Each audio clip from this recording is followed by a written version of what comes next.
It's hump day. We are halfway through the week. Welcome into First Take. Thank you for hanging with us. Ja Rule will stop by the show a little later. Looking forward to that. As always, Skip Bayless, Stephen A. Smith in Philly. I'm Molly Karam. And gentlemen, I must say, you both are looking exceptionally clean today. I like the looks. Good morning. How y'all doing? How y'all doing? You know, at least Molly could pick a side just one day. I don't care. You pick his side. Just say one of us looks better than the other. I'm good. I'll do it. You look better than I look today. I give you that. Whatever. Way to go. Whatever. I was trying to be nice, and it was the truth. You're trying to. GQ might call today. Yeah, you're trying to fence ride. Whatever. Yeah. Whatever. How are you, Stephen A.? I'm doing all right. Let's roll. Let's roll. Let's go. All right. Another rough night for the Lakers. We just heard Kobe's frustration after the Nuggets handed the Lakers their fourth straight loss to open the season. Stephen A., can Kobe turn it around? I don't think so.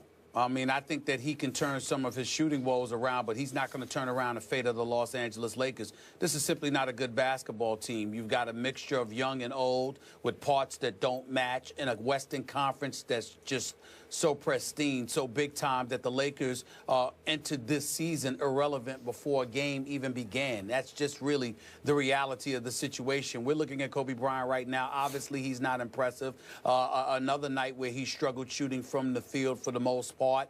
It wasn't 31%, but it is what it is. 31% shooting coming in the last night from the field, 20% shooting from three-point range. He's Kobe Bryant. I have to believe that ultimately he'll get himself going in terms of actually making more shots, because it's not like he's being on lockdown and can't get off of his own shot.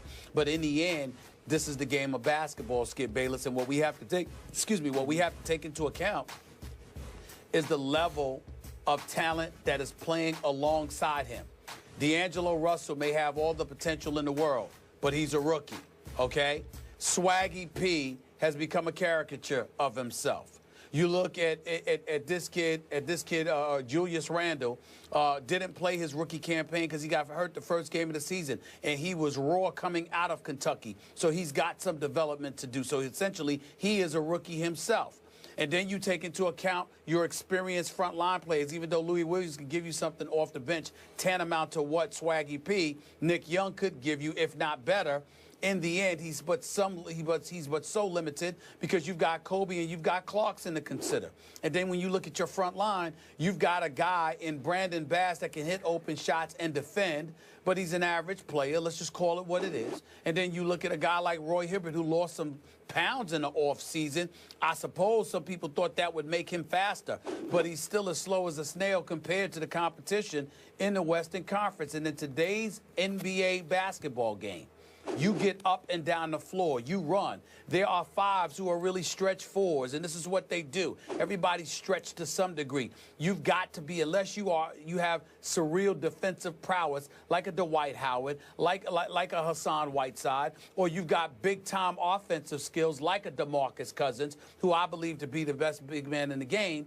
The fact of the matter is the game is devoid of prototypical quintessential centers. Not that back to the basket, formidable big man that nobody can guard. No, this is a different day. It's a different game. And Roy Hibbert seems outdated in today's game. So when you take all of those things into consideration and then you couple it with the dysfunctionality that is the Los Angeles Lakers, with a boss in Jeannie Buss who refuses to fire her brother, who refuses to push this franchise in a forward direction by recognizing he needs to go, there's no way Kobe can overcome all of that. He's only human, and on top of that, he's 37 years of age. He ain't what he used to be. He's not the young lion that can carry this franchise on his back anymore. And that's the reality of the situation. So I think he can get his shot going, but it really, really doesn't matter. We said the Lakers were going to stink coming into this season, and that's where they are right now. And it's not going to get much better. And by the way, as much love as I have for Byron Scott, I believe he's in the wrong place. The only reason he's a Lakers coach is because he's a part of that franchise. In the end, he's better off coaching veterans who have established what they can do on the NBA level. To try to teach guys to get to that point, I don't think that's where Byron Scott's strength is. I think he's the kind of guy that needs to have a veteran squad, and I think he can do special things with a veteran squad. But with a young crop, teaching them how to play the game of basketball, how to be professionals, how to adjust to playing on this level, that's going to take some time. And he doesn't have that on his side. So you don't have the leadership, you don't have the coach, you don't have the players, which means you don't really have a basketball team. They just call them the Lakers. Okay, but for the sake of this question that I find pretty distasteful because it's very difficult to deal with, because I know you're a Kobe fan, and believe me, I am too. Yes. I don't want to talk about lack of supporting cast. I don't want to talk about Byron Scott. I don't want to throw Jim under the bus again and again. We know all that. We get all that.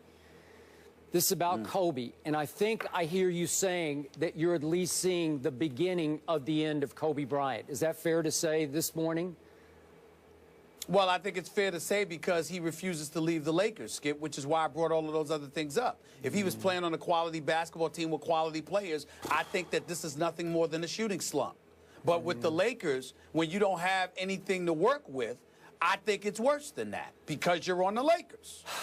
I'm not sure about that. Back to Molly's original question, can he turn this around? Yeah, obviously he can turn his shooting around a little, but I don't think he can turn his game around a whole lot. I think that best case scenario that we're going to see Kobe Bryant, if he does, quote unquote, turn it around, still be a shell of his former Black Mamba self. I'm now convinced we're never going to see that guy again. Not after 2 debilitating major injuries and surgeries that he's been through at his advanced age, and we've talked all about how many games he's played, 20th NBA season. I'm sorry, I'm seeing a guy who just realized and was shocked by the fact that Father Time has tapped him on the shoulder.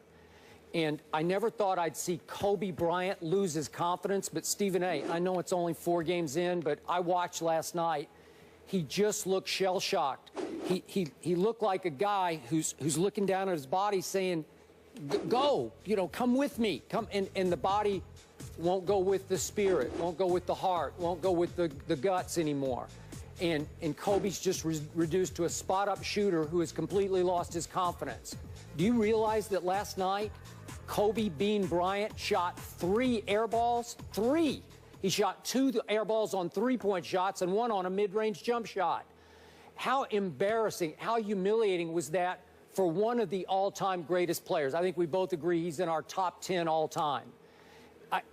Look, I'm seeing the beginning of the end, and I don't enjoy this, but that's what I saw last night. I saw a guy who can't even, to me, I'm sorry, I can't see him playing another year after this one. You make your case about could he go elsewhere? I don't know, maybe be rejuvenated by playing with a really good team or another superstar.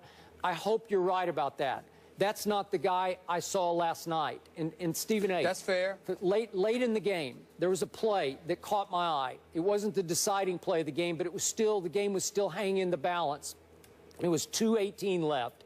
Gallinari had the basketball over on the wing, and somebody came to pick for him, and he waved off the screen. Like, I don't need the screen. I got Kobe on me. I don't need you to pick Kobe. I can take Kobe. And I thought it was a little bit of a cheap foul. Kobe sort of bodied him, held him a little bit, but I wouldn't have called the foul, but Gallinari went up and banked it in. 3-point play, and that was the final nail in that coffin. That was the end of that game. So they lost to Denver at home. And I do, like you keep saying, D'Angelo's got talent, and he's got future and potential, blah, blah, blah. I don't see it. That was not the second pick in the draft. So to your point, the bigger picture, look, like you said, they had bigger plans. They had a plan A to get a big man, and they didn't get a big man. The plan B should have been to take Jahlil Okafor with the second pick in the draft. I think it would have helped things. Yep. It would have sped your recovery a little bit. We've already seen nice flashes from Jahlil with the Sixers. He can play. I don't know if D'Angelo can play. Do you realize he doesn't play in the fourth quarter? He played 0 minutes in the fourth quarter last night, matched up against a Moutier, who didn't have a great game, but he had 12 points and 10 assists. He's better than D'Angelo Russell. D'Angelo's averaging in the fourth quarter 2.8 minutes through the first 4 games. So Byron's just saying, you're not ready for prime time, young man. You know, I'm going to keep you over here by me until you learn the game. And if you want to make the point, he will learn it. I'm sorry, I didn't see it at Ohio State. Didn't see it in the NCAA postseason. I don't see it now. Not the second pick in the draft. Let's keep in mind, even though he didn't have a good shooting performance, no question about that, Louis Williams did have 24 points. He hit 16 of 19 from the field, from the free throw line, I'm sorry. And you got to remember, Skip, that he's the guy. He can play that point guard spot. Even though he's not really a point, he's a scorer. So if you're the Los Angeles Lakers and you're usually operating from a deficit, you don't need a point guard to come in there and run your team. You need guards who can put the ball in the hole, which is more Louis Williams than D'Angelo Russell. And since the Lakers are operating on a deficit each of these 4 games in the fourth quarter, I can understand why D'Angelo Russell's minutes are limited to some degree, because you're not asking him to run the team at that point. You're looking for somebody to erase a deficit and put the ball in the hole. Now back to Kobe. I do believe there's some dissipated level of skill. That's undeniable. Father Time seems to be catching up rapidly. Like I told you, it doesn't sneak up on you. It's just like, boom, it just arrives, you know, at a moment's notice. And all of a sudden you wake up one day and you're just not what you used to be. We understand that. But the flip side, Skip, allow me to bring up Michael Jordan in this respect. Okay? And can somebody get that music out my ear, please? I'd appreciate it. I'm talking. Here's the deal.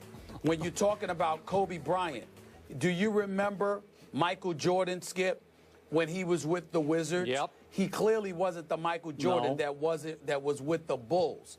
But the flip side is, had he been on a better team, you're trying to tell me he could not have helped that team? Of course he could have, because he's MJ and he knows what to do. And even though he wasn't himself, he was still good enough and better than most to be able to help if he had had a team around him. The problem is he was being asked to carry a hefty load. That is the case with the Los Angeles Lakers. If Kobe were on the Clippers, if Kobe was on some other team that was far more talented and respectable than the Los Angeles Lakers, I think we'd see a Kobe that would look better than he's looking. The problem is Kobe, in order to be effective, has to be Kobe that we've all known and loved all of these years on these Lakers. That is where your problem lies. He doesn't have guys around him, Skip, and therefore Father Time is going to really pummel him quicker than expected because of this team that he is playing with. It's a damn shame what the Los Angeles Lakers have done to him over the last 3 to 4 years of his career. It's a disgrace. I think the whole thing is a shame, and I apologize to you. We got to get some better music. We got to get your kind of music for our B-roll music. You should I'm not interested in music when I'm talking. Okay, I got it. I'm not interested in music when I'm talking. We got it. We got it. All right, we'll leave it there. The Lakers play at the Barclays Center on Friday against the Nets. On to another struggle.